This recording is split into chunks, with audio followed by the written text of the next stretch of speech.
Louis XIV, le roi Soleil. Le journal secret de Louis XIV partie 10.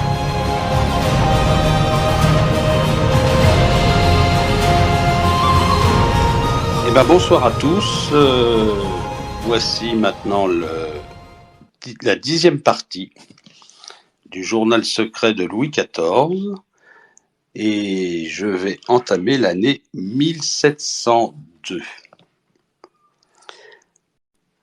Année 1702. 1er janvier. Le duc de Bourgogne me promit de modérer son ardeur au jeu, qui a multiplié ses dettes récemment. Le 5, ce soir à Marly, il y eut chez Madame de Maintenon une petite loterie. Madame la duchesse de Bourgogne répète son rôle pour une tragédie qui nous sera donnée dans quelques jours. Le 8, nous attendons le maréchal de Catinat qui a quitté l'armée d'Italie. On dit qu'il songe au roi se retirer du service après sa déconvenue de Chiari. Le samedi 14, il vint un courrier d'Italie porteur de mauvaises nouvelles. Monsieur le duc de Modène, qui avoit pourtant avec lui 1500 hommes et avoit naguère tenu tête au prince Eugène, j'entends en parole, livra aux impériaux sa forteresse de Bersalo. M. de Villeroy va en conséquence devoir faire retraite et M. de Thésée sera isolé ou même bloqué à Mantoue. Le 19, je pris encore la pose devant le sieur Rigaud peintre pour un portrait en pied avec l'habit royal que nous désirons de donner à Philippe V. Du 23, j'écrivis au roi d'Espagne l'engageant à se rendre en personne pour défendre ses possessions d'Italie fort menacées. Je lui ai proposé de débuter pour établir la paix à Naples avec l'aide de troupes et de vaisseaux que je tiens à sa disposition. J'omis de marquer que le 19 à Versailles, la duchesse de Bourgogne tint un rôle de la fille du héros malheureux dans la tragédie du sieur Duché, Absalon, représentée en présence d'un public privilégié dans le cabinet de Madame de Maintenon. Le 29 de janvier, je fis 17 lieutenants généraux, dont messieurs d'Albergotti et de Médavy, 50 maréchaux de camp, dont le chevalier d'Asfeld, et 90 brigadiers, dont le duc de la Feuillade. Nous n'avons maintenant qu'à attendre la protestation de ceux qui se jugeront oubliés.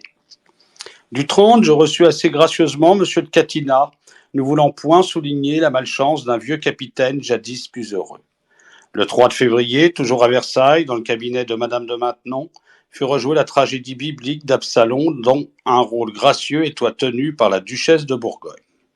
Du 9, on sut que le prince Eugène prit Crémone. Le 1er de ce mois, par surprise, le combat aura duré 11 heures, rude et sanglant. Monsieur de Villeroy, encerclé, fut fait prisonnier. Je pris congé de mon neveu, monsieur de Vendôme, sur le point d'aller commander notre armée d'Italie. Il est parfaitement capable d'y rétablir nos affaires et celles du roi d'Espagne. Du 2 mars, de l'armée d'Italie, le duc de Vendôme nous envoie de bonnes nouvelles.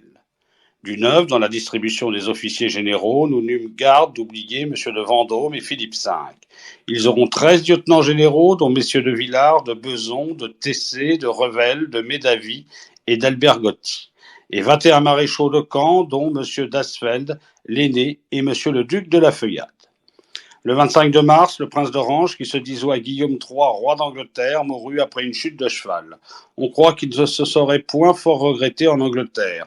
Sa belle-sœur, la princesse Anne de Stuart, devint reine. En France, la nouvelle va allumer 1000 feux de joie, tant le prince d'Orange, le plus acharné de nos ennemis, est haï. Le 8 avril, depuis 3 jours, je fais mes stations dans les églises de Paris, à l'approche de la fête des Rameaux.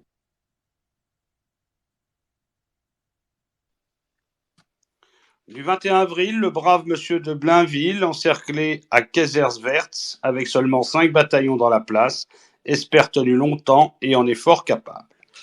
25 avril, depuis 4 jours, les généraux et les colonels de l'armée de Flandre ont quitté la cour ou la ville. Les officiers de l'armée d'Allemagne ont reçu l'ordre de partir. Aujourd'hui, c'est mon petit-fils, le duc de Bourgogne, qui abandonne Versailles afin d'aller commander notre armée de Flandre. La meilleure noblesse du royaume est sous les armes, prête à servir l'État et le royaume.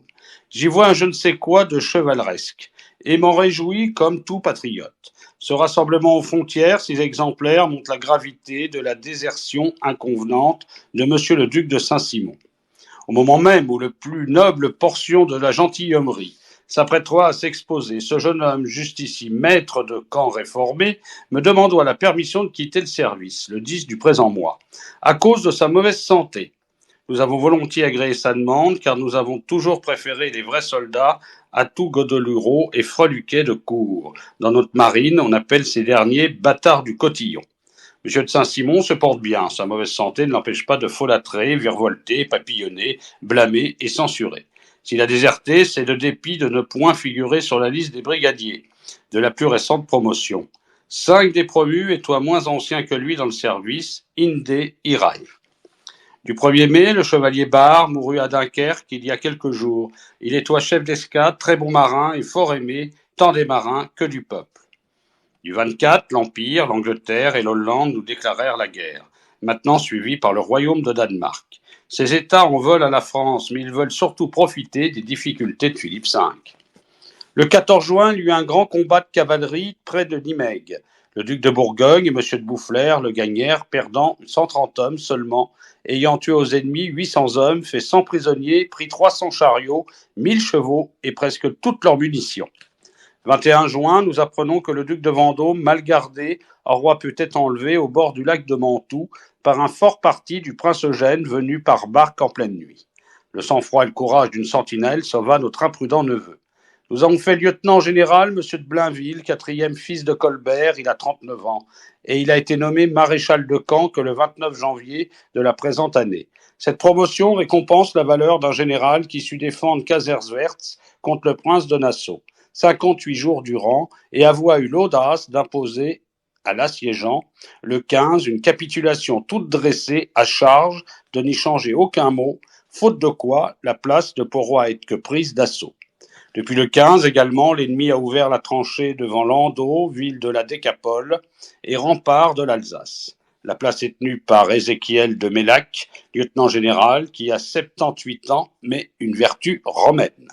3 juillet, on a publié ce jour notre déclaration de guerre contre l'empereur, l'Angleterre, les États généraux des provinces unies et leurs alliés. En bref, la moitié de l'Europe. Malgré l'apparence, la présente guerre est de défendre, obligés que nous sommes de défendre le trône et les légitimes prérogatives de notre petit-fils, Philippe V, roi d'Espagne. Du 7 juillet, nous apprîmes un beau fait d'armes. Il y a 3 jours, 6 galères de Dunkerque n'hésitèrent point à attaquer 12 vaisseaux landois encalminés et prirent à l'ennemi l'un d'eux un 50 canons. Le chevalier de la Pailleterie, auteur de cet exploit remarquable, mérite récompense. Nous allons le faire chef d'escadre. Le 2 août, les religionnaires de la Cévennes en Languedoc se mirent en rébellion. Cela débuta par un meurtre sacrilège, celui de M. l'abbé de Chaillat, crime impardonnable.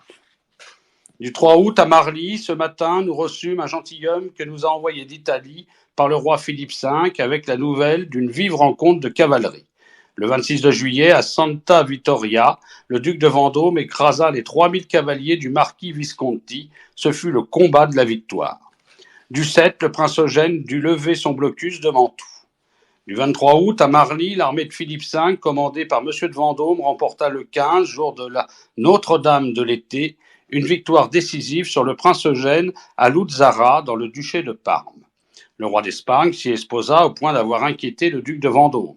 Nous y perdîmes monsieur le marquis de Créqui. Ce succès va permettre à monsieur de Vendôme de prendre Luzzara et Guastalla. Voici vraiment une très bonne nouvelle. Du 16 septembre, j'appris hier matin que le bonhomme Mélac avait été contraint, malgré qu'il eût de rendre la place de Landau. Il l'a fait après 88 jours de résistance, la tranchée ayant été ouverte le 15 juin, et pour n'avoir pu être secouru. Tout son canon se trouvant à démonter et hors d'état. Les mirailles renversées, les ennemis au pied des bâtardeaux. Et il n'avoua de plomb que pour 4 jours. Monsieur de Mélac m'assure qu'il a songé se faire enterrer sous les ruines de sa place, mais il a finalement préféré une capitulation honorable, étant assuré, bien sûr, des honneurs de la guerre. Pour conserver à son service et à celui du royaume les restes de vieux bataillons décimés qui avoient vaillamment combattu. Le même jour, 11 septembre, le duc de Vendôme, au contraire, recevoit la capitulation de Guastalla, assiégé depuis le 1er de ce mois. Le 20 octobre, nous avons fait maréchal de France, M. de Villars, réalisant ainsi le vœu de son armée. Le 14 de ce mois, ce général, qui avait en charge de soutenir l'électeur de Bavière, remporta sur le prince Louis de Bade et les impériaux l'éclatante victoire de Friedlingen. Il est parvenu à force de charges audacieuses qu'il conduisit en personne, s'exposant sans barguigner. Le soir de la bataille, il paroit que les soldats lui firent un triomphe, criant à l'envi « Maréchal, maréchal, vox populi, vox Dei ». Comment ne serois-je point d'accord ici avec mes troupes? Du 22 à notre messe de ce jour, je fis chanter un Te Deum en action de grâce pour la victoire de Friedlingen. Du 29, Milord Marlborough prit Liège, place mal défendue et difficile à défendre. Le 8 de novembre, M. de Château-Renaud, qui était parvenu à protéger les galions espagnols venus d'Amérique, fut encerclé par la flotte ennemie à Vigo et y perdit 15 vaisseaux. La faute en incombe surtout aux Espagnols et à leur incurie. 14 de novembre, de retour, arriva à Versailles et m'attendit chez Madame de Maintenon, comme je revenois de Meudon. Du 4 décembre, je décidois d'admettre désormais à tous mes conseils le duc de Bourgogne, qui depuis plusieurs années venoit déjà en celui des dépêches. Du 5, j'accédois au désir exprimé par M. de Catinat. Ce maréchal ne servira plus. Je le juge trop vieux, mais à la vérité, il n'a qu'un an de plus que moi. Le 12, désormais à Paris, sera divisé en 20 quartiers au lieu de c'est aussi une nouvelle victoire des bureaux de monsieur le lieutenant-général de police sur ceux de monsieur le prévôt des marchands. Du 27 décembre, nous sûmes que du 29 août au 3 de chef d'escadre en notre marine et capitaine général en celle d'Espagne, n'ayant que 4 vaisseaux, affrontera victorieusement 7 vaisseaux de l'amiral Benbow devant Santa Marta. Les mis hors de combat et put entrer sans opposition à Carthagène des Indes. La bataille de l'océan Atlantique est commencée, le trône du roi d'Espagne en dépend.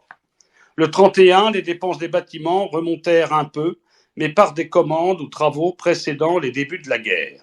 Elles allèrent de 3 068 000 francs, dont 872 000 pour Versailles, 425 000 à Marly, 109 000 à Fontainebleau. Je vais vous demander 5 minutes et je reviens à vous. Et je commencerai l'année 1703. Le 14 de janvier, nous avons fait 10 maréchaux de France, Chamilly, Rossens, Uxelles, Tallard, Montrevel, Harcourt, Tessé, le Vieux-Vauban, Château-Renaud et Estrée. Le 20 février, ce mardi gras à Marly, il y eut, après souper, un bal en masque. J'y dansois un peu, mais je me retirerai vers 1h. Monseigneur s'y montra fort gai, imitant par ses habits et sa démarche le vieux duc de Grève, ce qui nettoie peut-être point de la meilleure charité chrétienne. Du 11 mars, les fanatiques continuent de harceler nos troupes et de fomenter le désordre. On dit qu'ils eurent l'audace de battre monnaie au nom de leur chef, un certain Roland, qui ne craint point de se dire comte de Cévennes. Du 13, on sait que M. de Villars prit le 9 mars le fort de Quelle, qui par lui assiégé depuis le 25 de février. Du 16, on sait que M. de Montrevel soutint une véritable bataille rangée contre les fanatiques des Cévennes. Il la gagna. Il y eut beaucoup de morts, parmi lesquels Roland. Ces camisards sont difficiles à vaincre. Quand une partie de la Cévenne paroît calmée, c'est d'autre part que renaît le soulèvement et que reviennent les troubles. Du 21 mars, on parle beaucoup à la cour et à la ville du bref du pape contre les jansénistes, qui est de la mi-février. 20 avril, notre allié, monsieur l'électeur de Bavière, prit Ratisbonne, le 8 de ce mois. Nous eûmes nouvelle que 2 frégates de notre marine attaquèrent en Guinée le fort anglais de Gambie. Le rançonnèrent pour une somme de 300 000 livres, lui prirent toutes ses marchandises et 250 nègres. Du 24 d'avril, M. de Saint-Paul de Hercourt, capitaine de vaisseau, attaqua en Manche un convoi de marchands anglois qu'escortoient 2 vaisseaux de guerre, tandis que le dit Saint-Paul n'avoit que 2 frégates légères et quelques barques. Après un long combat, M. de Saint-Paul s'empara de 9 navires marchands, après avoir pris un 58 canons qu'il ramena avec lui au port. C'est le 4e vaisseau de guerre qu'il prit à nos ennemis. Le 5 mai, M. Ducasse a ramené à La Rochelle 3 grands navires chargés à notre intention de 3 millions, tandis qu'étaient parvenus à Bayonne 7 millions et demi de l'armée de Vigo. Notre petit-fils, le roi d'Espagne, montre ainsi combien il est sensible aux efforts de notre marine pour soutenir sa cause. Du 17 mai, M. Perrault de l'Académie Françoise et de la Petite Académie mourut à Paris hier. Il avoit été le premier commis des bâtiments et l'alter ego de Colbert. On lui doit de nombreuses œuvres, le siècle de Louis le Grand, parallèle des anciens et des modernes, les hommes illustres qui ont paru en France pendant ce siècle. Il fut le chef du parti des modernes dans la présente querelle des gens de lettres entre anciens et modernes. Il paroîtra que M. Perrault sera aussi le véritable auteur de contes publiés sous le nom de son fils et qui contiennent Cendrillon et le Chaboté, que lisent grand et petit. M. Perrault, son frère aîné, qui fut de l'Académie des sciences, et toi un savant mais aussi un architecte renommé, qui fit les plans de l'Observatoire et de la colonnade du Louvre. 21 mai. Je fus attristé par la nouvelle de la reddition de Bonn, qui est une grande ville de l'électorat de Cologne. Elle se rendit le 16, ayant été assiégée seulement depuis le 3. Nous y avons perdu, pour notre part, 600 soldats et 280 officiers. Du 25, je suis plus attristé encore, sachant la mort de Félix, mon premier chirurgien, honnête homme et de grand mérite, le plus habile de tous en sa profession et pour moi presque un ami. Il m'avait fait en 86 la grande opération. Je songe à monsieur Maréchal pour la place vacante de premier chirurgien. Il a les mêmes qualités. Le 8 de juin, le père Quesnel, oratorien, janséniste, fut à notre demande arrêté aux Pays-Bas, à Bruxelles ou à Malines. Le 10, le 22 mai, de l'embouchure du Tage, M. de Coët-Logon, lieutenant général des armées navales, attaqua un fort convoi escorté par 5 vaisseaux de guerre hollandois, en coula un et amena à Cadix les 4 autres. Du 17 juin, l'escadre angloise qui croisa au large de Belle-Île, commandée par Rocque, rompit son blocus et se retira. Du 27, M. l'électeur de Bavière entre en Tyrol. Si M. de Vendôme parvenoit de son côté à pénétrer dans le Trentin, les impériaux seront pris en tenaille. Du 29 juin, le comte de Pontchartrain m'apprit que Gabaret avait défait les Anglois débarqués en Guadeloupe, lesquels perdirent 800 hommes et durent se réembarquer. Du 3 juillet, M. de Boufflers gagna à Ekeren, le 32 juin, un grand combat contre les ennemis anglois et hollandois. Ils eurent 4000 hommes de tués, perdirent 800 soldats faits prisonniers, 400 chariots, presque toute leur artillerie et 50 caissons. Je suis très heureux, le roi d'Espagne ne manquera point de l'être aussi. Le 13, M. de Saint-Paul fut le héros d'une fort heureuse affaire qui s'est passée au nord de l'Écosse, du 22 au 29 juin. À la tête de 4 vaisseaux, il rencontra une flotte de navires pêchant le hareng qu'escorta 4 vaisseaux de guerre hollandois. Il en coula un et prit 3. Puis il rejoignit les pêcheurs et leur détruisit 160 petits bâtiments. Le 8 du mois d'août, Duquesne Monnier, neveu du célèbre homme de mer et lui-même capitaine de vaisseau, attaqua Aquilée, pilla la ville et brûla les grands magasins des impériaux. Du 11 août, le baron de Le Gall, ayant rencontré les impériaux près de Munderkingen, à 6 lieues d'Ulm, le 31 de juillet, fut victorieux du prince Louis de Bade. Les ennemis perdirent plus de 1500 hommes, nous moins de 500. Du 16, le roi de Portugal paroit toujours ami de la France, mais le bruit court qu'ils auront traité en secret avec les Anglois. Du 21, le 17 de ce mois et encore aujourd'hui, l'ambassadeur de M. le duc de Savoie nous assura de la fidélité de son maître à l'Alliance françoise. Tout laisse entendre cependant qu'il songe à bientôt changer de camp, ce qui n'empêche point de percevoir et de dépenser nos subsides mensuels. Du 22, dans le royaume d'Hongrie, les malcontents, qui sont contre l'empereur nos alliés de revers, s'agitent fort, conduits qu'ils sont par M. le prince Rákóczi. Le 24 août, M. de Saint-Paul d'Hercourt fit encore des prises étonnantes. Du 25 août, la frégate Amphitrite, navire de notre marine, arriva en France après une traversée de 2 ans ou davantage. Elle rapporte une cargaison de 2 millions pour le compte de la Compagnie de la Chine. Le 8 septembre, le duc de Bourgogne reçut le 6, la reddition de Brisbach. Vauban avoit mené rondement le siège. Le 20, on sut que le père Quesnel avoit trouvé à fuir. Du 29 septembre, on sut que l'empereur avoit gracieusement cédé à l'archiduc Charles les droits qu'il prétendoit sur la succession d'Espagne. Le duc de Bourgogne a décidé de ne plus jamais entendre de comédie. Il me semble bien jeune pour se tenir à une décision aussi étroite.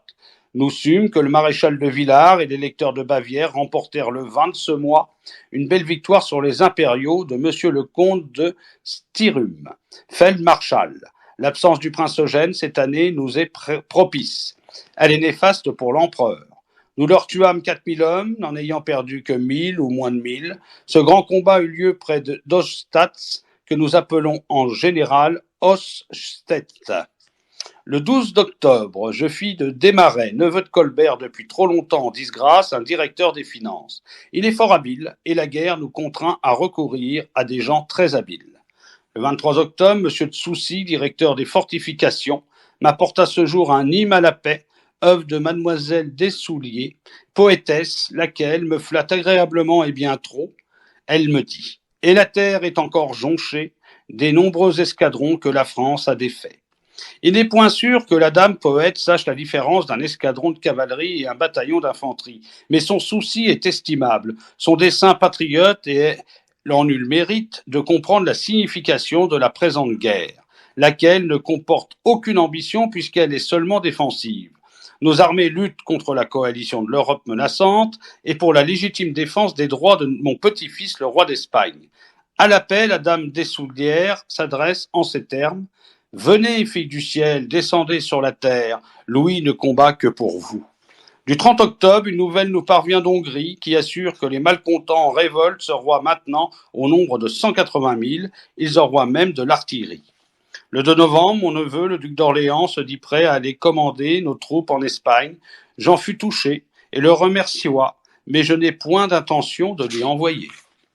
Du 3, il me faut un engagement formel de la part de Monsieur de Savoie, si ce prince veut continuer de toucher nos subsides. Du 4 novembre, on sut que le 26 d'octobre, le duc de Vendôme gagna le combat qu'il opposa au marquis Visconti. Cette fois à San Sebastiano, à 6 lieues de Gênes. L'ennemi eut 400 hommes de tués et 500 hommes faits prisonniers. Le 9 de novembre, les canons de Villefranche ont envoyé des boulets sur nos galères qui passoient en mer à peu de distance des forts. Cela veut dire que le duc de Savoie, en dépit de ses protestations captieuses, a déjà rejoint la grande alliance de nos ennemis. Du 16, M. de Vendôme prit Asti sans combat. Le 20 novembre, j'en vois bien des nouvelles ou événements à marquer à ce jour. D'abord, la mort à la Bastille du comte Matthioli, qui en 79 faillit par sa duplicité nous faire manquer l'occupation de Casales. C'est M. de Louvois qui le fit jadis arrêter pour cette trahison. Il alla de prison royale en prison. Dissimulé sous une cagoule de pénitent et avoir alors été surnommé l'homme au masque. Ensuite, la bataille de Spire, gagnée le 15 par M. Tallard, sur le prince de Hesse. Il paroit que l'ennemi perdit 6 000 tués et 4 000 prisonniers, sans compter 32 drapeaux et 7 étendards. Nos troupes n'auront eu que 400 soldats tués ou blessés. Enfin, la reddition de Landau, qui est du 16 novembre, la tranchée ayant été ouverte dans la nuit du 17 au 18 octobre. Du 4 décembre, à bout de patience, il nous a fallu pourtant déclarer la guerre à la Savoie, dont le prince Félon nous a si longtemps abusés. Le 10, le vaillant M. de Saint-Paul nous fut aujourd'hui présenté par M. de Pontchartrain. Je lui accordois une pension de 500 écus qu'il a bien méritée par ses exploits. Du 11, on me dit qu'il circuloit en Espagne une assez curieuse médaille. À l'avers étoile l'image de Philippe V, Philippus del Gratia Rex Catholicus, Philippe V par la grâce de Dieu, roi catholique, et au revers étoile le visage de l'archiduc, Carolus III Erecticorum Gratia Rex Catholicus, Charles III, roi catholique par la grâce des hérétiques. Tant il est vrai que les troupes de ce prince réunissent de nombreux luthériens, prétendus réformés et autres protestants peu aimés du peuple espagnol. Du lundi 24, je fis mes dévotions, comme aussi Monseigneur, le duc de Bourgogne et le duc de Berry. Nous sûmes plus tard la prise d'Augsbourg par l'électeur de Bavière et nos troupes. Du 31, la défection du duc de Savoie et la défection probable du roi du Portugal n'arrangent point nos affaires. Monsieur de Montrevel brûle beaucoup de maisons dans les Cévennes et tue bien des fanatiques, en des rencontres particulières ou des petites batailles rangées, mais il ne vient point à bout des camisards. Les dépenses de l'année se montrèrent pour les bâtiments à 2 705 000 livres, dont 598 000 concernant Marly et 595 000 Versailles. Les meilleurs peintres sont au travail à l'hôtel des Invalides pour décorer églises et chapelles. Il y a là le sieur Jouvenet, Michel Corneille et les deux Boulognes. Voici fini l'année 1703, voici maintenant l'année 1704. 6 février, Monseigneur est plus sage, se plie avec assez de bonne volonté aux ordres des médecins, autrement dit, il soupe légèrement et de bonne heure. C'est fort bien car nous ne voulons point le voir mourir d'une apoplexie. 24 de février, mourut à Paris ce jour le sieur Charpentier, Maître de musique de la Sainte-Chapelle, auteur de nombreuses messes à l'italienne et de quelques beaux motets. Il avoua travailler pour Molière et pour Mademoiselle de Guise, puis montrer les fondements de la composition au duc d'Orléans, alors duc de Chartres. D'aucuns l'ont égalé à Jean-Baptiste. Nous le trouvions trop italien et avons toujours préféré Lully qui, bien que venu de Florence, sut fonder et illustrer une musique délibérément françoise. Le 14 de mars, s'étant mis en tête de contester les droits légitimes de Philippe V, notre petit-fils, et désireux de s'emparer du trône des Espagnes, voici que l'archiduc Charles débarqua le 8 à Lisbonne. Le 27, le carême achevé, Madame recommence à se plaindre des usages et contraintes catholiques du jeûne. De fait, ma belle-sœur a le poisson en horreur et il lui gâte l'estomac. Elle est bien la seule. Plus que quiconque, elle pourra donc acquérir des mérites en faisant maigre, mais elle est demeurée à demi-luthérienne et elle ne croit ni aux bonnes œuvres ni aux mérites. Vendredi 28 mars, je donne audience ce matin à monsieur le maréchal de Villars, lequel peut par commander en Languedoc à la place de monsieur de Montrevel. Il s'agit de mettre un terme à cette rébellion huguenote de la Cévennes, fort préjudiciable à notre royaume toujours en guerre. Le 12 d'avril, j'appris de l'abbé Bossuet la mort de son oncle, M. de Meaux, de l'Académie françoise, premier aumônier de la duchesse de Bourgogne. Ce prélat avoit 77 ans. Illustre par ses ouvrages d'histoire et d'opposition à la religion. Prétendu réformé, défenseur des droits de l'Église de France, il fut précepteur de Monseigneur, modérateur des assemblées du clergé, un temps évêque de Condom. Il fit les oraisons funèbres de la reine ma mère, de Henriette de France et de Madame. Et à la cour, il fit 2 stations, de carême et 2 d'avant. On lui doit aussi un fameux sermon pour la profession de Mademoiselle de la Vallière. Le 14 de mai, le père Bourdaloue, le plus janséniste des jésuites, dit d'Anjou, rendu fameux par tant de discours édifiants, mourut hier à Paris. La chaise, on lui montra plus de 30 ans, fut toujours la chaise de la vérité. Il est le plus excellent des prédicateurs, à la cour où il fit nombre de stations, de carême et d'avant. À la ville, qui savoura le suc de ses sermons. This space was downloaded via spacesdown.com. Visit to download your spaces today. Le ciel avoit donc voulu accueillir presque ensemble messieurs de Meaux et de Bourdaloue. Ils ont illustré le présent siècle, on en pourra établir et développer le parallèle, mais il est assuré que la palme revient aux jésuites. Le 15, relisant mes réflexions d'hier, il me semble que je n'ai point encore pardonné au futur évêque de Meaux de s'être introduit en ma vie personnelle à propos de la duchesse de la Vallière et de la marquise de Montespan. Le 25 de juin, Madame la duchesse de Bourgogne, dont les douleurs prolongées allèrent de 8 heures ce matin à 5 heures de relevée, accoucha heureusement de son fils premier-né. Ce prince doit être appelé duc de Bretagne. La duchesse de Bourgogne montra un courage admirable, que monsieur de Clément, accoucheur, loua fort. Je nettoie sans cesse tenu au pied du lit de travail. Madame de Maintenon au chevet, toute la famille royale dans la chambre, selon la coutume de France, à l'exception de monsieur le duc de Bourgogne, trop ému, qui demeura en un cabinet voisin. Dès l'accouchement fini, je fus à la chapelle rendre grâce à Dieu, et le soir même, nous avons envoyé un courrier vers Madrid pour informer le roi Philippe V. 26 de juillet, une fête fut donnée à Versailles pour l'heureuse naissance du duc de Bretagne. 21 d'août, les maréchaux de Tallard et de Marsin furent malheureux, vaincus à Austerlitz. Les conséquences en seront, hélas, vite déduites. Notre armée d'Allemagne, laquelle campoie sur le Danube, doit faire retraite. Elle est même exposée à devoir repasser le Rhin. Marly, le 10 de septembre, le 24 août, il y eut au large du port de Malaga une importante et longue bataille entre nos vaisseaux et la flotte angloise et hollandoise de Roques. Les nôtres ont résisté victorieusement. Monsieur le comte de Toulouse, notre fils, amiral de France, a ordonné la poursuite de l'ennemi, mais il en fut empêché par les objections et sages avis de son mentor, monsieur le marquis d'O, lequel multiplia les conseils de prudence. L'avenir dira celui qui raisonnera le mieux. Autre nouvelle, moins plaisante, les impériaux traversaient le Rhin à Philipsbourg le 7. 31 octobre, toute nouvelle provenant du Languedoc le disent ou le confirment. Monsieur le maréchal de Villars, mieux inspiré que son devancier, est venu à bout de ces révoltés huguenots de la Cévennes qu'on surnomme Camisards. 7 de décembre, je donne à monsieur de Laubany, lieutenant général, gouverneur de Landau, une pension de 12 000 écus, car je le mets au rang des plus braves. À la tête de 5 000 hommes, à la fin du siège, il ne restera que 2 000 soldats valides. Il put contenir un ennemi 15 fois plus nombreux et lui tuer 10 000 hommes. Monsieur de Lobany fut grièvement blessé au cours des combats et en devint aveugle. Landau avoua été investi par le prince de Bade le 9 septembre et n'a capitulé à bout de ressources et de munitions que le 24 de novembre. Le 31 décembre, le siège de Gibraltar avance et va bien. Monsieur de Pointys s'en rapproche avec son escadre. Mon travail avec Mansart fit à part Watt pour 1704 2 238 000 livres de dépenses pour les bâtiments. Sur cette somme, Versailles coûta 649 000 francs, la machine de Marly 45 000, Marly lui-même 429 000. Retour sur le 26 juillet de cette année. La fête pour le duc de Bretagne fut conçue et conduite par Monsieur Bérin, le fils. Le dieu Mars y figure le rôle principal. Il me fit un honnête compliment. Souverain, maître de la terre, je viens d'obéir à ta loi. On doit remarquer que Dieu seul est maître de la terre, et ces vers précédèrent, bien sûr, la déconvenue d'Hochtestat, la suite sonna claire. Dans le jeune héros dont j'apprends la naissance, le ciel a couronné le bonheur de la France. Croissant au milieu des lauriers et dans le sein de la victoire, il te suivra bientôt au temple de la gloire. À dire vrai, je m'en demande point autant, mais seulement que ce duc de Bretagne soit un prince accompli, digne de ses aïeux, aimant ses peuples, honnête et craignant Dieu. Voici fini l'année 1704, voici maintenant l'année 1705.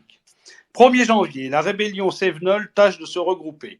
Deux fanatiques, Catinat et Larose, ont oublié leur soumission et sont revenus dans le pays avec de l'argent fourni par l'Angleterre. L'empereur se roi fort malade. M. de Vendôme n'en finit point d'assiéger Verru. L'escadre commandée par M. de Pointys s'approche de Gibraltar. Le 2, sachant que je voulois le faire chevalier du Saint-Esprit, le maréchal de Catinat me vint dire qu'il lui manquait un degré pour l'épreuve de sa noblesse. Je dois son procédé et le rassurerai sur mes intentions. En manière de plaisanterie, je lui demandai s'il avait quelque parenté avec le Catinat, des Camisards du Languedoc. Du 2 février, jour de la Chandeleur, j'admis dans l'ordre du Saint-Esprit 9 maréchaux de France. Harcourt, Queuvre, Villars, Chamilly, Château-Renaud, Vauban, Montrevel, Rosaine et Catinat. Ces deux derniers, par grâce, non que leur service m'eussent fait hésiter, mais parce que leur noblesse vouloit dispenser de preuves strictes. Le 20 février, M. de Torcy, qui a le département des postes depuis 1699 et qui, en raison de cette charge, doit surveiller les correspondances notables, crut bon de me faire lire un passage d'une lettre de Madame, datée d'hier et de mardi. Voilà ce qu'elle dit. C'est une misère la façon dont on agit avec les lettres. Du temps de M. de Louvois, on les lisoit comme maintenant, mais au moins on vous les remettoit au moment voulu. Mais depuis que ce petit crapaud de Torcy a la poste dans son département, il vous agace horriblement avec les lettres. Je dis à Torcy que cette lettre même suffisoit à justifier la nécessité des contrôles. Ma belle-sœur, qui traite mon ministre de crapaud, est coutumière des excès de langage. Elle ne craint point d'appeler Madame de Maintenon l'ordure, la pantocrate, la ripopée, et autres petits noms aimables et de bon goût. C'est en vain que je les chapitrerai là-dessus. 28 février, Chamillard multiplie à l'envi les expédients pour soutenir la guerre et ses dépenses. Tantôt il crée des offices, au nom ridicule, tantôt il les dédouble, ou bien, sous les noms capiteux d'augmentation de gages, il impose aux officiers mal résignés un supplément de finances. Il est vrai qu'il ne fait que suivre l'exemple donné par son prédécesseur, M. de Pontchartrain. On sait que ce dernier me dit un jour « Chaque fois que votre majesté crée un office, Dieu crée un sot pour l'acheter ». Une boutade qui ne laissa point de me surprendre, venant d'un homme si mesuré et si courtois, au reste bien plus coupable que moi en matière d'expédient. Le 12 mars, pour aider au siège de Villefranche, outre quelques vaisseaux et navires de transport, ont appareillé de Marseille 8 galères commandées par le marquis de Roye. Il y avoit longtemps que nos galères n'avoient vraiment servi. Le 14, ce matin, tandis que je faisais ma promenade, on m'emporta la nouvelle que M. de Lafeuillade avoit pris Villefranche. Du 1er de mai, d'un côté, tout va bien. M. de la Feuillade a pris Nice et le duc de Vendôme a enfin reçu la reddition de Verru. Et l'autre en Espagne. L'archiduc remporte des succès et le roi d'Espagne subit des échecs. Les Portugais progressent, lesquels se battent au profit de l'archiduc. Au large de Gibraltar, Pointys fut tenu en échec par l'amiral Anglois. Et sur terre, M. de Tessé dut lever le siège de cette place.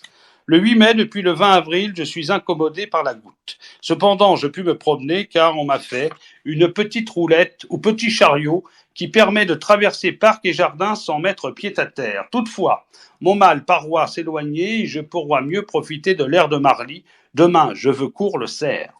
Lundi 18 mai, toujours à Marly, nous en eûmes confirmation. L'empereur Léopold mourut à Vienne le 5 du précédent mois. Autrefois tenté par l'alliance avec la France, ce prince est depuis 1689 notre ennemi obstiné. Dans ses États, il encouragea le commerce et les manufactures, rétablit les finances, se fit champion de la religion catholique contre les protestants d'Hongrie. Protégea les beaux-arts, il avoua des talents personnels et composa même des airs et morceaux de musique. Son fils Joseph Ier va lui succéder. Du jeudi 21 de mai, en fin d'après-dîner, en accord avec le comte de Pontchartrain et mon fils Toulouse, je fis publier une grande promotion de la marine. Nous avons avancé plus de 200 officiers, dont un carteron, de capitaines de vaisseaux. Parmi ces derniers sont 2 membres de la famille Gabaret, laquelle s'épuise à notre service, et le sieur Duguay-Trouin, ancien armateur de Saint-Malo, capitaine de frégate, dont M. de Pontchartrain n'a que se louer. A longtemps pratiqué la course, le sieur Duguay, dont l'audace rappelle celle du chevalier Bart, sait toi mieux que quiconque préparé à la guerre, au commerce. Il reste à pourvoir une place de lieutenant général, une de chef d'escadre.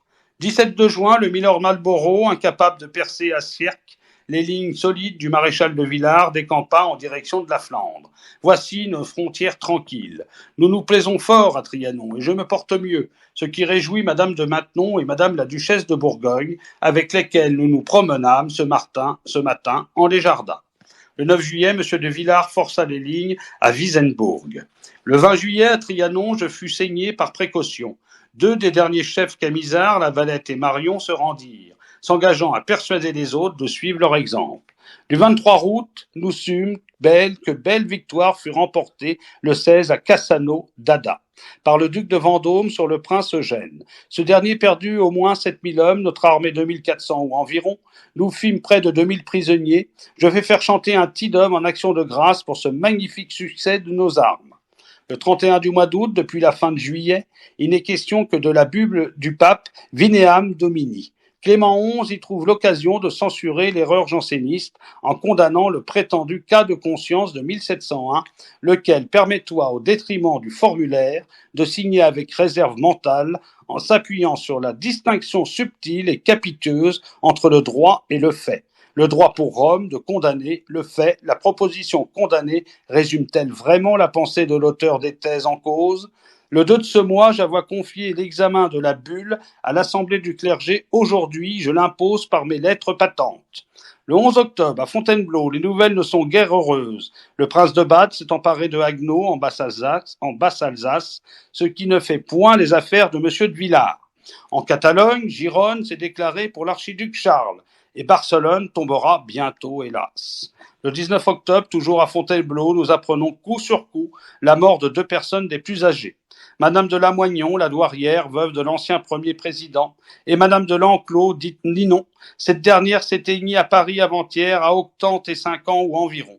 Elle avoit gardé tout son esprit et toute sa raison, et recevoir chaque jour la meilleure compagnie. Sa vie avoit été pour le moins singulière et ne devoit point être citée en exemple, sauf à observer que même lorsque Madame de L'Enclos avoit des adorateurs en foule, elle n'eut jamais qu'un seul amant à la fois, ayant été moins libertine que sa réputation. Ce fait notable est confirmé par la fin chrétienne d'une personne éloignée de toute dévotion, paroi justifiée, le quatrain. L'indulgente et sage nature a doté la belle Ninon de la volupté d'Épicure et de la vertu de Caton. Et ceci d'autant plus que si je n'ai point oublié les leçons du père de Lachaise, Épicure est toi un homme raffiné, et ses doctrines beaucoup moins scélérates que leur réputation. Du 5 novembre, nous sûmes l'exploit du chevalier de Saint-Paul-et-Court qui eut lieu le 31 octobre sur le Doggerbank. Il prit 3 vaisseaux de guerre anglois et 18 marchands. Hélas, M. de Saint-Paul trouva la mort durant ce combat. 28 novembre, j'écrivis à M. de Reynold, colonel des gardes suisses, pour lui confirmer les privilèges de sa nation. Les malcontents, lesquels au mois de septembre menaçoient Vienne, sont maintenant défaits. Le 12 de décembre, cet après-dîner, je fis prendre en mes panneaux dans le parc de Marly 130 cerfs, biches ou daims qui vont être transportés pour mieux peupler le bois de Boulogne. Du 31 décembre 1705 fut plus satisfaisant que 1704. Je sais bien que notre petit-fils, le roi d'Espagne, perdit Barcelone et Gironne au profit de l'archiduc Charles, et nous regretterons l'échec des malcontents de Hongrie. Mais que de motifs de satisfaction. La prise de Villefranche, de Verrue, la victoire sur le prince Eugène à Cassano, les exploits de notre marine avec l'aide de la Providence, nous maintiendrons Philippe V sur son trône et viendrons à bout de cet archiduc ambitieux qui se veut Charles III. Comme chaque année, je me fais communiquer les comptes des bâtiments. 2 361 000 francs, dont 759 000 pour Versailles et 367 000 pour Marly. La mort du duc de Bretagne, survenue le 13 avril, un ange dans le ciel m'affecta fort. Voici maintenant fini l'année 1705. Je vais maintenant vous faire l'année 1706. Le 1er janvier, le corps de ville de Paris me vint complimenter à Versailles et M. d'Orsay me remercia de lui avoir concédé 2 ans de plus, ce qui fera 8, à exercer la charge de prévôt des marchands. Mon rhumatisme au bras m'interdit la chasse à tir. Le 6, nos alliés, les malcontents de Hongrie, furent battus en Transylvanie par les impériaux. Du 12 janvier, on sait que M. de Berwick avoir reçu le 4, la capitulation de Nice, je vais faire chanter des Tédums. Le 12 de février, à 7h ce soir, vint à Marly mon neveu le duc de Vendôme. À l'annonce de sa proche venue, tout le monde s'étoit précipité. Domestiques, porteurs de chaises, princes du sang, ducs et seigneurs. On n'eût pas fait plus pour le dieu Mars. Il est vrai que M. de Vendôme, qui ne sait plus ce que sont les quartiers d'hiver, mais qui ne cessa de remporter bataille et combat, fait penser au dieu Mars. Après que monseigneur l'eut embrassé affectueusement, je fis introduire M. de Vendôme en mon cabinet et lui dis à mon tour « Je viens vous embrasser dans le même lieu où je vous ai dit adieu il y a 4 ans. En effet, il y a 4 ans que cet étonnant capitaine se bat pour nous et pour le royaume, tenant en échec le duc de Savoie et ses Piémontois, le prince Eugène et ses impériaux. Le mardi 16, à 11h30 du soir, je mis une robe de gaze dessus mon habit, et en ce costume étrange, Denois le branle au bal masqué du carnaval de ce mardi. Je me retire roi de bonne heure, sachant que monseigneur, lui, dansera jusqu'à l'aube. Du 11 mars, je donne une longue audience ce matin à M. de Vendôme, venu à Versailles prendre congé. Son frère, le grand prieur, reste en disgrâce. Le 32 mars, ce mois de mars fut plaisant avec des Marly et des Trianon, des chasses à courre, des chasses à tir, des voleries, sans omettre les promenades, ni les sermons, bien qu'il me soit arrivé d'en oublier. Le 20, nous fîmes la revue des gardes françoises et des gardes suisses dans l'avenue de Paris qui sépare la grande et la petite écurie. Les gardes françoises, forts de 8 bataillons ou 32 compagnies à 144 hommes, dont 6 iront à la guerre. Les Suisses font 4 bataillons, dont 3 marcheront à l'armée. Chacun des 2 régiments va laisser un bataillon auprès de moi. Le samedi saint, 3 avril, je fis mon bonjour à Versailles, à la paroisse, avant de toucher beaucoup de malades. Le 25, de nouvelles fort différentes nous parvinrent ce jour. La première est bonne. Le 19, à Calcinato, M. de Vendôme gagna sur les impériaux. Un grand combat rapide et glorieux. Leur tuant 3000 hommes, leur prenant 20 drapeaux et 10 pièces de canon, leur faisant 800 prisonniers. La seconde nouvelle est mauvaise. En Espagne, le milord Galloway a aisément obtenu la reddition d'Alcantara. Telles sont les fortunes de guerre. Du 8 mai, on sut que le 29 avril, nos alliés, les électeurs de Bavière et de Cologne, furent mis au banc de l'Empire. Le 22 mai, le roi Philippe V et M. Tessé durent le cœur serré lever le siège de Barcelone. Il en résulte, hélas, que rien en Catalogne ne s'oppose plus aux ambitions de l'archiduc Charles. Du mercredi 26, j'eus connaissance, dès mon réveil, d'une bien fâcheuse nouvelle venue de Flandre. Le 23, jour de la Pentecôte, à Ramilly, un village du Brabant, le maréchal de Villeroy et l'électeur de Bavière furent vaincus par le milord Marlborough. Il y eut moins de 4000 de nos hommes tués, mais on peut déjà mesurer les conséquences de cette défaite. Philippe V qui perdra à coup sûr Anvers, Louvain, Malines, Bruxelles, Gand, Bruges, Audenarde, Ostende, Ath et Menin. Nous ne voyons que M. de Vendôme peut venir sauver le reste des Pays-Bas. Mais sera-ce point priver notre armée d'Italie d'un capitaine irremplaçable ? Le 22 juin, je dus décider d'enlever à Villeroy le commandement de l'armée de Flandre. Lui-même semble le souhaiter et d'ailleurs il s'y attend. Le duc de Vendôme va revenir pour le remplacer et mon neveu Orléans commandera à sa place l'armée d'Italie. Le 5 juillet, je pris médecine. Les nouvelles d'Espagne sont inquiétantes. Philippe V dut quitter Madrid, qu'occupent présentement les Portugais et où l'archiduc Charles est attendu. Le 5 août, durant que l'archiduc se fait appeler Charles III, roi d'Espagne, mon petit-fils est acclamé à Burgos par le peuple. Vive Philippe V, vive le roi et la reine, vive la fidélité des Castillans. Du 28 août, je quittois Meudon avec monseigneur afin d'ouïr la messe célébrée par le cardinal de Noailles aux Invalides. pour l'inauguration de l'église royale de Saint-Louis. Je trouverai cette église magnifique et on donnoit de grandes louanges à Mansart, lequel s'est surpassé par les qualités de beauté, de noblesse et de simplicité qu'il lui sut conférer. Tout Paris ne songe qu'à la venir visiter et admirer. Le mardi 14 septembre, je sus à mon lever une nouvelle des plus cruelles. Le duc d'Orléans et monsieur de la Feuillade furent vaincus près Turin par le prince Eugène et forcés de faire sans tarder retraite. Ils vont tenter de gagner Pignerol. Mon neveu d'Orléans s'est fort bien comporté et a été par 2 fois blessé. Du 16 nous apprîmes que le comte de Médaville emporta à Castiglione le 9 de ce mois sur le prince de Hesse, lui tuant plus de 2000 hommes, faisant 1500 prisonniers, s'étant emparé de tout son canon et de nombreux drapeaux. Malheureusement, ces victoires ne suffira point à compenser l'affreuse déconvenue de Turin. Tous nos replis en cours achèvent de faire perdre à Philippe V l'Italie, Modène, Mantoue, le Milanais, le Piémont, sans parler de Naples.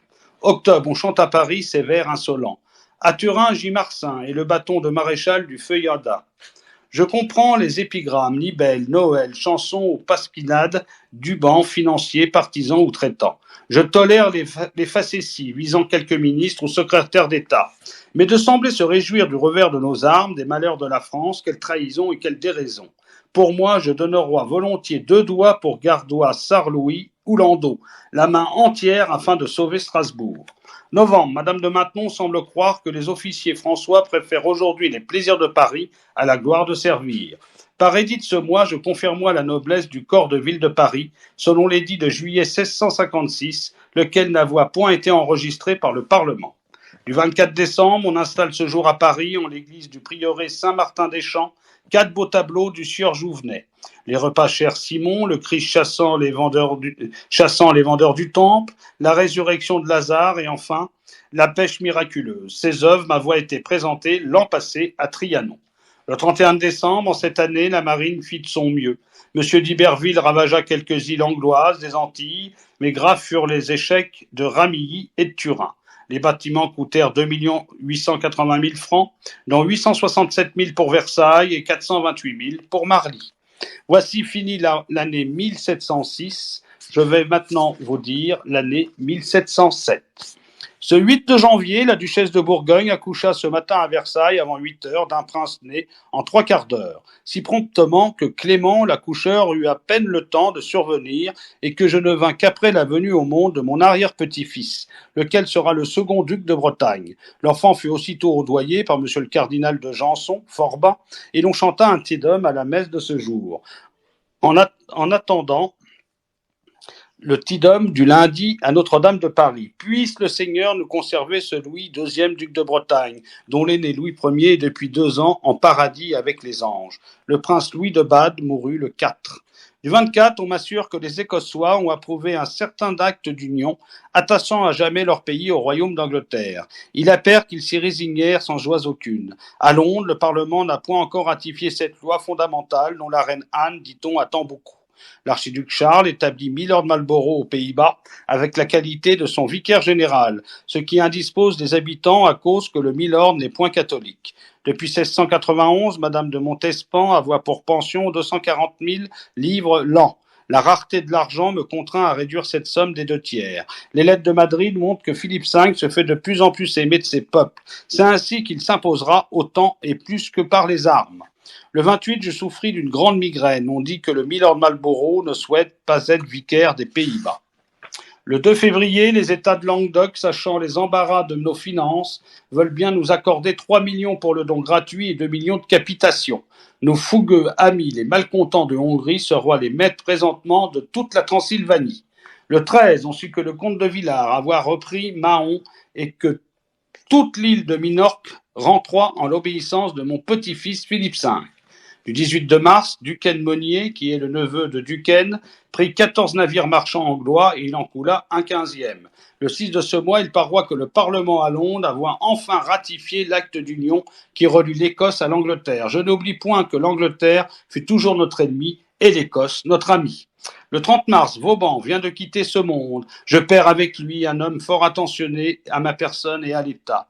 Il n'ignorera point l'art de la contramétation, et ces places sont imprenables, ni de la poliocétique. Place investie par Vauban, place prise. Il baptisa, assura et affermit notre précaré. Il construisit ou améliora la ceinture de fer de France, 6-20 places fortes ou châteaux, de Dunkerque aux Pyrénées. Ces ouvrages fermes et redoutables qui permirent de faire de Paris une ville ouverte eussent suffi à la gloire de tout habile ingénieur. Mais Vauban, et toi mieux qu'un ingénieur, il savoit tout de la guerre, à l'instar de Monsieur de Turenne, et plus que Louvois ou Chamelet, de concert nous fîmes 8 ou 10 plans de campagne. La France doit à Vauban d'excellents dénombrements, car il fut habile aux applications de calcul. Je regrette qu'il ait laissé publier un livre ayant pour titre La dîme royale, indigne de sa réputation et de son esprit. Ce dut être le fait de l'âge, car la vieillesse est un naufrage. Au lieu de penser à ce brûlot, j'ai souvenance des entretiens qui nous réunirent. Il fut mon mentor et je fus son ami. Nul homme ne me parla avec semblable franchise. Il déplora la révocation de l'édit de Nantes, les critiqua les traités de Ryswick. Pour montrer que je lui pardonnois, je le fis maréchal en 1703 ou 1704, res non verba.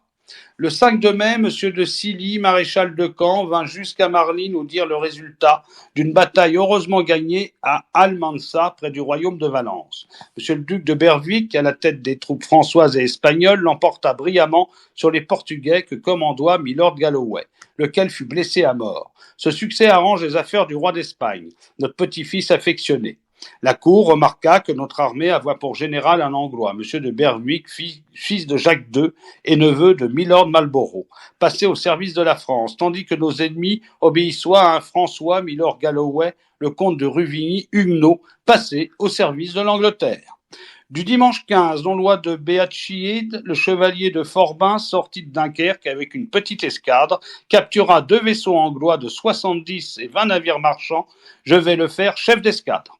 Le samedi 28 à Marly, j'allois partir, Cour-le-Cerf, lorsque survint un courrier avec la nouvelle que Madame de Montespan était morte hier à 3 heures du matin, à Bourbon, où elle prenoit les eaux. Après la chasse, je me promenois longuement dans les jardins, pensant à Athénaïs, à nos 24 ans d'entretien, à nos 16 ans, 1667-1683, d'amour longtemps charmante, toujours piquante, enfin tumultueuse. Son orgueil n'avait point de limite, sous prétexte que les Rochechouart seraient issus des vicomtes anciens de Limoges, elle les mettoit avant la maison de France. Sa jalousie ne connaissait ni repos ni trêve. Elle avoit 1000 défauts, mais son esprit était inégalable, et cet esprit m'enchaîna au long des années. Sa beauté était à nulle part autre pareille, et cette beauté d'un roi absolu fut un esclave. Elle mourut pieusement. Mais l'on sait aujourd'hui que malgré les débordements, que je ne saurais contester, elle eut toujours un grand fond de foi et de dévotion.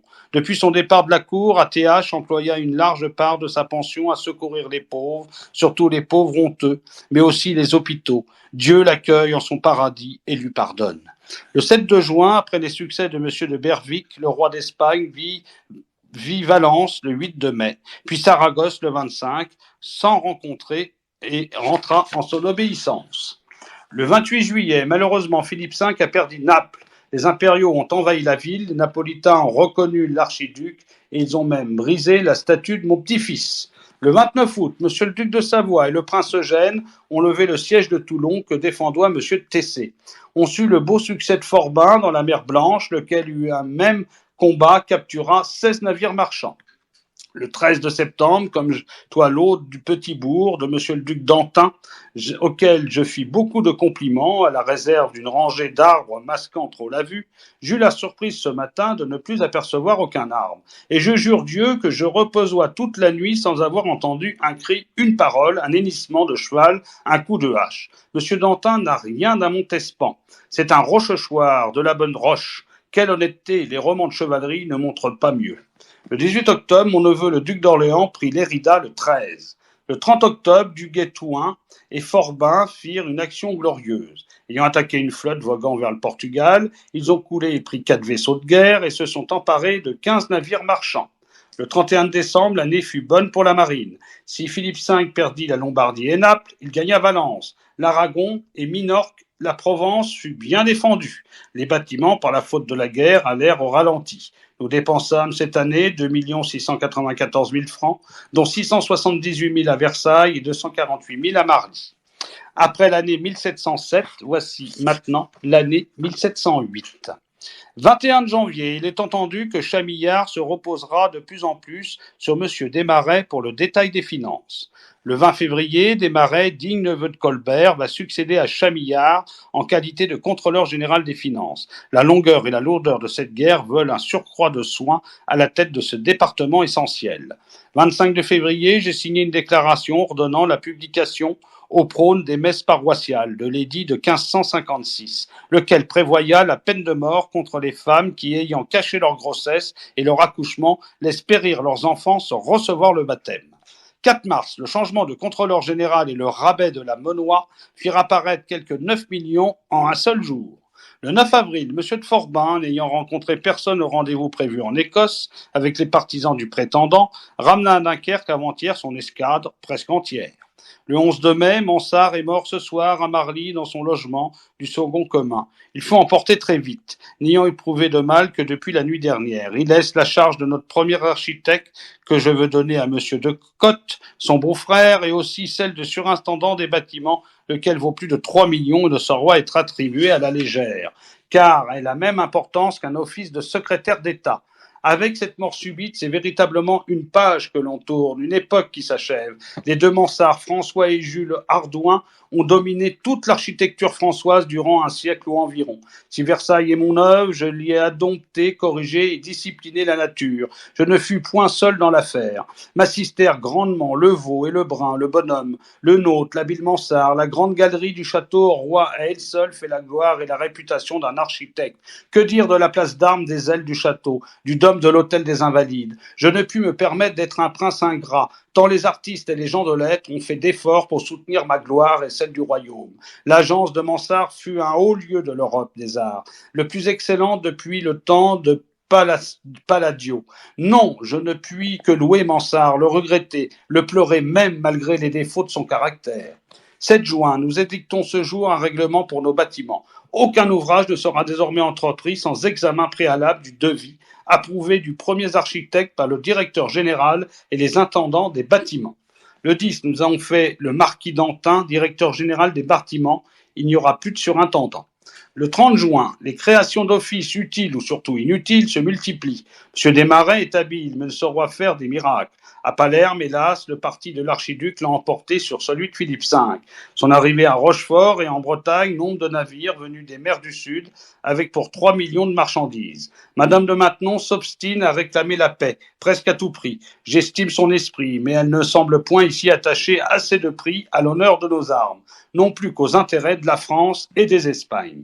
Le 14 juillet, nous eûmes la nouvelle d'un grand combat en Flandre où l'avantage fut aux ennemis. Il se fit près de l'Escaut à Audenarde. Nous avions contre nous 2 illustres capitaines, Milord Marlborough et le prince Eugène. Contre nous aussi la mésintelligence entre mon petit-fils le duc de Bourgogne et mon neveu le duc de Vendôme. Le 22e de juillet, en commandant un tidum pour la prise de Tortosa par le duc d'Orléans, mon neveu, j'entends diminuer la déception de Audenarde. Le 23 août, De Cotte s'emploie à décorer la chapelle royale de notre château de Versailles, naguère entreprise par Mansart, et il travaillera au cœur de Notre-Dame de Paris. Le sieur Boulle, ébéniste, nous livra 2 commodes pour Trianon. Nos affaires vont mal. Exil s'est rendu après seulement 3 jours de siège. Les Anglois ont pris la Sardaigne. L'île est investie. Ce jour, nous avons ordonné des prières extraordinaires pour que Dieu bénisse nos projets et donne au royaume la paix. 30 septembre. Septembre fut aussi mauvais que août. Monsieur le duc de Savoie prit Fenestrelle. Les Anglois débarquèrent à Minorque. Le 31 octobre, le ciel n'a point entendu nos prières. Voici encore un mois défavorable à la coalition bourbonienne. Monsieur de la Jonquière, qui ne fut point capable de défendre Port-Mahon contre les Anglois, nous le jugerons sévèrement pour cela. La ville de Lille, que défend monsieur de Boufflers, dut capituler le 23 après 62 jours de tranchées ouvertes. Le 20 novembre, j'annonçois à Desmarais qu'il devenoit ministre d'État. La guerre sera gagnée ou perdue selon l'état de nos finances. Le 11 décembre, j'appris la capitulation de la citadelle de Lille. Après 108 jours de tranchées ouvertes, le siège de cette place comptera longtemps dans les annales de Mars. Le prince Eugène, vainqueur des plus courtois, dit au maréchal de Boufflers qu'il se trouva bien glorieux d'avoir pris Lille. Mais M. de Boufflers avoua acquis encore plus de gloire à défendre cette place que lui à la prendre. Le 12, le duc de Bourgogne vint m'entretenir à Versailles et il reconnut ses fautes. Je ne le voulus point accabler. Deux partis s'opposent ici. Les uns soutiennent mon petit-fils, puis Ségur en est. Les autres lui reprochent de ne point avoir à Audenarde laissé le commandement à M. de Vendôme, capitaine expérimenté et général heureux. Le 14, quelqu'un crut bon de me passer ses méchants vers. Le duc de Bourgogne à César, chacun connaît la différence, car César vint, vit et vainquit. Et pour le malheur de la France, Bourgogne vint, vit et s'enfuit. Dimanche 16, je reçus mon neveu Vendôme. Il sentit ma froideur, mais il a certes assez d'esprit pour comprendre mon sentiment. Je ne puis désavouer le duc de Bourgogne, même si j'ai déjà décidé en secret de ne lui plus donner d'armée à commander. Pour atténuer cette secrète disgrâce, il me faut donc un bouc émissaire. Monsieur de Vendôme va être ce bouc émissaire. Ce même jour, je reçus monsieur de Boufflers et lui témoigna toutes les marques d'estime, de considération et d'amitié que puisse distribuer un roi. Sa défense de l'île fut exemplaire. Le maréchal est le brave des braves. Il a la vertu d'un vieux Romain. Je dus insister pour le faire pair de France et lui accorder les grandes entrées. Le 31 décembre, l'année qui s'achève fut fâcheuse pour nos deux couronnes. Il est sûr qu'après les déconvenues de Ramilly et de Turin, nous n'avions pas besoin de Aubenarde. Les dépenses des bâtiments ne dépassèrent point 2 245 000 francs, dont 629 000 pour Versailles et 173 000 pour Marly. Depuis le 20, le duc de Vendôme est parti pour Annette. Sa disgrâce est maintenant connue de tous. On peut regretter que le royaume se doive présentement priver d'un capitaine de sa valeur, mais mon neveu n'a voix qu'à surveiller ses pensées, ses paroles et ses agissements, dompter quelque peu sa nature et préférer le souci de l'État à son amour-propre. Voici fini l'année 1708. Je vais terminer cette histoire de France avant de la continuer jeudi par l'année 1709. Le 5 de janvier, personne ne comprend pourquoi monsieur le comte de la Motte, homme de réputation, put perdre la tête jusqu'à rendre Gand sans combattre. Je vais le reléguer en ces terres. Le 7, monsieur de la Bouleille, qui rendit exil bien trop tôt, l'an passé est à la Bastille, lui aussi, étant un homme de réputation. Le 9, le froid est excessif à ne pouvoir sortir. Le 10, madame me montra sa collection de médailles antiques. Elle a en or 410 médailles, elle a tous les empereurs romains de César jusqu'à Héraclius, dont quelques pièces fort rares, que je n'ai point ni monseigneur. Du 11, le froid est tel que même monseigneur ne peut plus courir le gibier. Du 13, on juge à Toulon monsieur de la Jonquière, qui ne sut à Minorque tenir Mahon. Le châtiment de ces trois hommes devra servir d'exemple et ranimer le courage et la détermination de nos généraux. Le 20 janvier, le père de Lachaise mourut à Paris. Le bonhomme est toi mon confesseur, mon ami et mon maître en latin. Il savoit tout des monnois et médailles de la Grèce et de Rome. Madame se réjouit presque, car elle voya en ce jésuite le principal adversaire des religionnaires. Du 31 janvier, le froid est horrible, insupportable, atroce. Madame prétend que c'est l'hiver le plus glacial qui fut depuis 1606. On put craindre qu'il ne provoque dans le royaume, comme en 93 et 94, beaucoup de misère et de maladies. À Paris, le froid fit supprimer de nombreux spectacles et même des audiences au Parlement et au Châtelet. Le 4 février, on parle beaucoup de la paix. Nous aurons un carnaval sans balles. Trop de désertions ont lieu en Flandre, ayant pour cause en cause première les retards de la solde. Le 15, les gens de finance sont en colère à cause d'une comédie du Sieur le Sage qui a pour titre Turcaret, qui est jouée à Paris depuis hier. Ils voulurent la faire interdire, mais Monseigneur, qui protège le sage et les comédiens, l'a emporté sur eux. Du 21, j'annonce soit que le père Tellier ou le Tellier sera mon nouveau confesseur. Il n'a point le visage souriant du père de Lachaise, mais il est très assuré sur la doctrine. Du 22, le prince de Conti mourut ce matin, nous le regretterons tous, il ne régna pas longtemps sur la Pologne. Du 23 février, la Cour souhaite la paix. Paris préfère la victoire et non la paix à tout prix. Le 5 de mars, M. Rouillet part pour l'Hollande afin d'y traiter. Le maréchal de Villars ira en Flandre dans quelques jours. Le 6, jus de fort colique. Du 15, on sut que le pape eut l'audace de reconnaître l'archiduc en qualité de Charles III, roi d'Espagne. Philippe V a marqué au nonce tout son mécontentement. Le 19, le consulat de Lyon fit un don gratuit d'1 million. Le 6 avril, on me tira le 3, 6 palettes de sang, et je m'en trouva bien. Le 4, je pris médecine, et aujourd'hui, je pus passer en revue les gardes françoises et les gardes suisses, mais en calèche. Du 8, il arriva à La Rochelle un vaisseau chargé de 7 millions, tant en lingots qu'en piastres. Le 18, je fis admirer mes jardins à Madame Desmarais, qui n'était jamais encore venue à Marly. 22 avril, il paroit que les recrues affluent à l'armée de Flandre, la disette en est la cause première.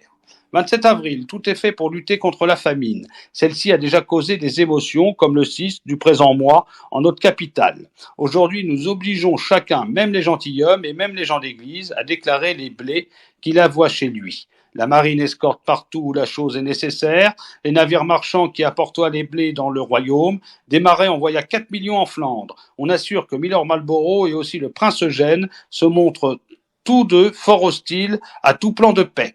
Le 1er mai, M. de Torcy nous quitta pour aller lui-même en Hollande à la conférence de paix. Du 6 mai, à Paris, le peuple me soulève encore à cause de la rareté et de la cherté du pain. Nous allons faire visiter tous les greniers et magasins pour éviter abus et monopole. 11 mai, le prix du pain a enfin baissé à Paris.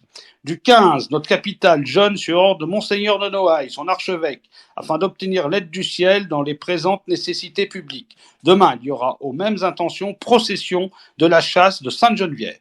31 mai, M. de Torcy sur le chemin du retour, et l'on sait que les préliminaires offerts à La Haye par l'ennemi sont de dures propositions. Il ne s'agira point seulement d'abandonner le roi d'Espagne, mais de lui faire la guerre. Le Conseil va certainement se partager. Le 7 juin sont arrivés à Marseille des navires chargés de blé. J'envoie de la monnaie ma vaisselle d'or, et presque tous les gens de cour en font autant. Le 10, Chamillard abandonna hier le département de la guerre qu'il jugea trop lourd. Je prends Voisin pour occuper sa charge. Du 11, nous prenons plusieurs mesures pour augmenter la venue des blés, éviter les monopoles, combattre la cherté et ensemencer les terres abandonnées. Le 12 juin, je rendis publique la lettre destinée à mes peuples. Elle sera placardée par les intendants, élus au prône des messes sur injonction des évêques du royaume. Il faut que les François sachent pourquoi la paix tarde tant. On ne saurait demander à un roi de prendre les armes pour détrôner la chair de sa chair, un petit-fils qui ne lui apporta que satisfaction. Mes sujets comprendront cet appel. Du 14, on sut que mourut à Paris Monsieur de la Reynie, qui fut un fort bon serviteur de l'État. Il institua la police de Paris et en fit un modèle, en juridiction comme en direction. Sa seule faute fut d'attacher trop grand prix aux accusations folles des empoisonneurs, la Voisin de triste mémoire et ses complices. Du 26, le Conseil délibéra sur la demande de Monsieur le duc d'Albe, venu à Marly me prier de ne point retirer d'Espagne mes troupes. On en vint à ce compromis, nous y laisserons seulement 25 bataillons. Le 10 juillet, l'ennemi ouvrit la tranchée devant Tournai que défend Monsieur le marquis de Surville.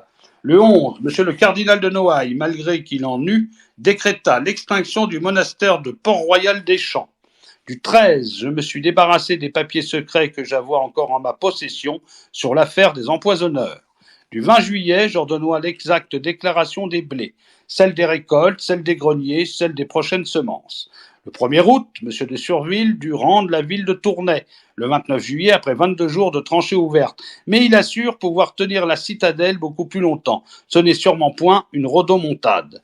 Le 6 août, on eut la nouvelle d'une grande bataille où le roi de Suède, Charles XII, aura été vaincu par les Moscovites. Du 8, l'évêque de Tournai me vint trouver à Marly. Il est Beauvau et fort attaché au royaume. Il avoit refusé au milord Marlborough de chanter un Te-Deum qui réclamoit le prince Eugène. Du 21, le calme revint à Paris par le retour du pain sur les marchés. Mais hier, le retard dans la distribution avait allumé un très grand désordre dont le maréchal de Boufflers me rendit un compte exact.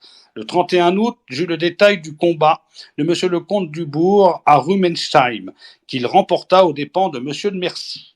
Du 1er septembre, nous sûmes que M. de Dillon quitta Briançon, mis en fuite l'ennemi. Si nous rapprochons cette nouvelle à celle de Rumensheim et des succès récents de M. le duc de Noailles en Catalogne, il appert que la guerre prend un tour nouveau.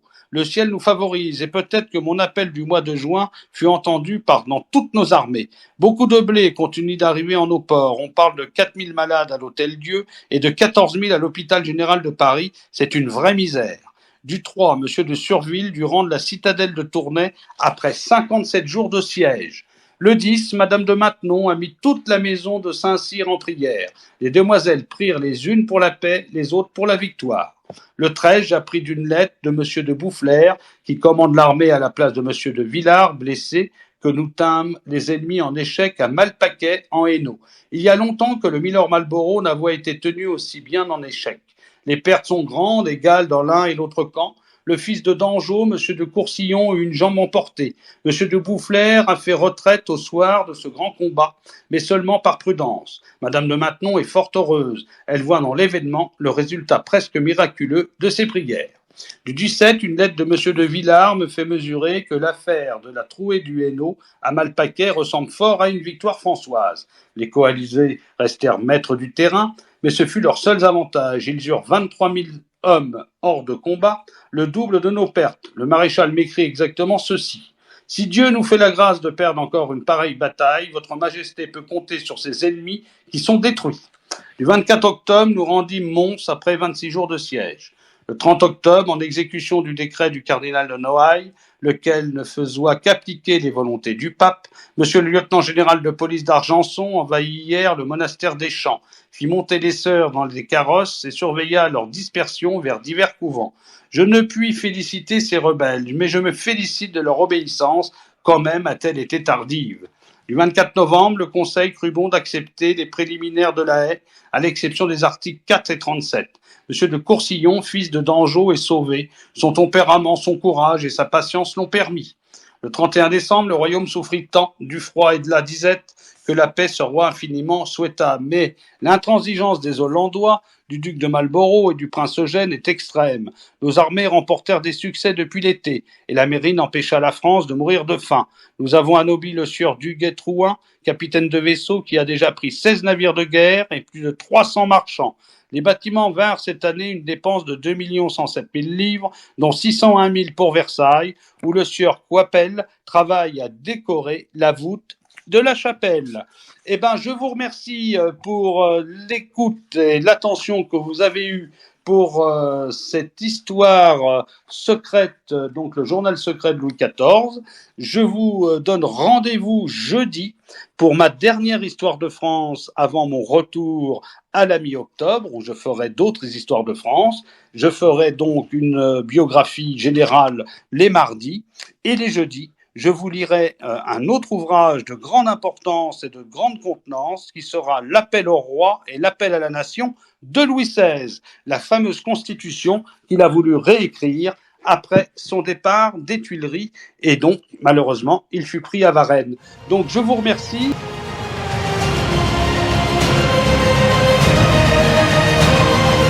Nous espérons que le récit sur Louis XIV partie 10 vous aura plu. Nous vous donnons rendez-vous pour une nouvelle histoire de France, le journal secret de Louis XIV partie 11, qui clôturera l'histoire de France sur un des plus grands rois que la France ait connu.